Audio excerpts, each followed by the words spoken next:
আমার মেয়ের 6 মাসের পর থেকে যখন তখন ঝটপট আমি এই স্যুপ বানিয়ে দিতাম আর ও মজা করে খেত। আর হ্যাঁ, এই স্যুপটা কিন্তু শুধু ছোটদের জন্য নয়, বড়দের জন্য সুপার স্যুপ হতে পারে। তো চলেন আজকে আমি স্যুপটা বানাবো, তো ভাবলাম আপনাদের সাথে শেয়ার করি। তো আশা করি সাথেই থাকবেন, ভিডিওটি ভালো লাগবে। তো প্রথমে প্যানে আমি পরিমাণ মতো সয়াবিন তেল দিয়ে নিয়েছি, এরপর রসুন কুচি আর পেঁয়াজ কুচি দিয়ে এখন নাকি নাড়তে হবে আর একটু লাল লাল করেই নেড়ে নিব। আর এই স্যুপ বানাতে কিন্তু একদমই প্যারা নাই, ভিডিওটি দেখতে থাকেন। ঝটপট 10 মিনিটের মধ্যে কিভাবে স্যুপ বানানো যায়। আর যাই হোক, আমি এখানে রসুন আর পেঁয়াজটা লাল লাল হয়ে আসলে দেখেন এক গাদা পানি দিয়ে দিলাম আর একটু লবণও দিয়ে দিলাম। এখন আমি এখানে 4 টুকরো আর কি পোলট্রি মুরগির সলিড পিস নিয়েছি আর সেটা আর কি পানির মধ্যে দিয়ে দিলাম। দিয়ে এখন একটু ঢাকনা চেপে দিব আর কি সিদ্ধ হওয়ার জন্য। আর এটা সিদ্ধ হতে খুব একটা সময় লাগবে না, 10 মিনিটের মধ্যেই হয়ে যাবে। তো কিছুক্ষণ পরে কিন্তু আমি ঢাকনা তুলে ফেলেছি। এর মধ্যে মাংসগুলো একদমই সিদ্ধ হয়ে গেছে আর এখন আমি তুলে নিব। আর এই 4 পিস মাংস দিয়ে কিন্তু আমাদের 3 জনের একদমই ভরপুর খাওয়া হয়ে যাবে। একটু মাংসগুলো খুলে নিলেই তখন বোঝা যাবে কতগুলো হবে।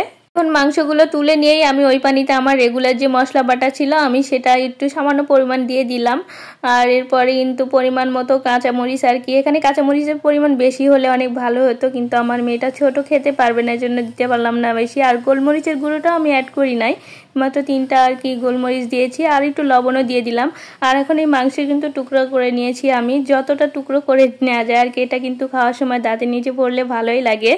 এখন ওই পানিতে টুকরো করে রাখা চিকেনগুলো ছেড়ে দিব। আর এটা আমি সুপার স্যুপ বললাম এই কারণে, এখানে কিন্তু চিকেন স্টকটাও পাওয়া যাচ্ছে, দেন চিকেন আবার ডিম সব কিছু কিন্তু পাওয়া যাচ্ছে। এটা কিন্তু খুবই হেলদি আর অসুস্থ মানুষও খেতে পারে, খুবই ভালো হবে। যাই হোক, এখানে আমি কর্নফ্লাওয়ার নিয়েছিলাম কিন্তু দেখি কর্নফ্লাওয়ারের মেয়াদ নেই, এজন্য আবার চালের গুঁড়ো নিলাম 2 চামচ, নিয়ে গুলিয়ে এখন আস্তে আস্তে অ্যাড করব আর নাড়তে হবে।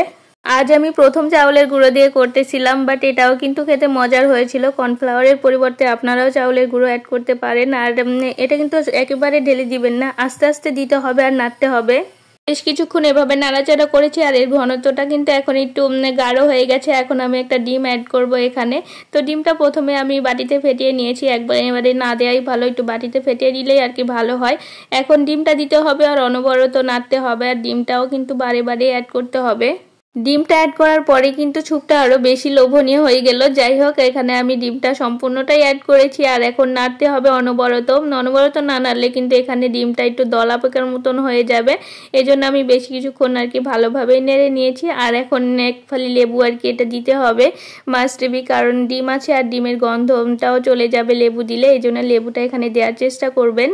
তো লেবুটা দিয়ে একটু ভালোভাবে মিশিয়ে নিতে হবে। আর এর ফাঁকে কিন্তু লবণটাও টেস্ট করে নিতে হবে, কারণ এত পাকা রাঁধুনি নই আমি, এজন্য আর কি লবণটা আমি টেস্ট করেই নিলাম আর একটুখানি লবণও দিয়ে দিলাম। আর এই তো আমার স্যুপটা কিন্তু একদমই রেডি।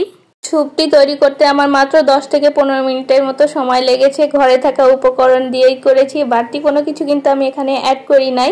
তো আপনারাও চাইলে এভাবে করতে পারেন, খুবই স্বাস্থ্যকর আর কি, ছোট বড় সকলেই খেতে পারেন। তো ভিডিওটি কেমন লাগলো? আল্লাহ হাফেজ।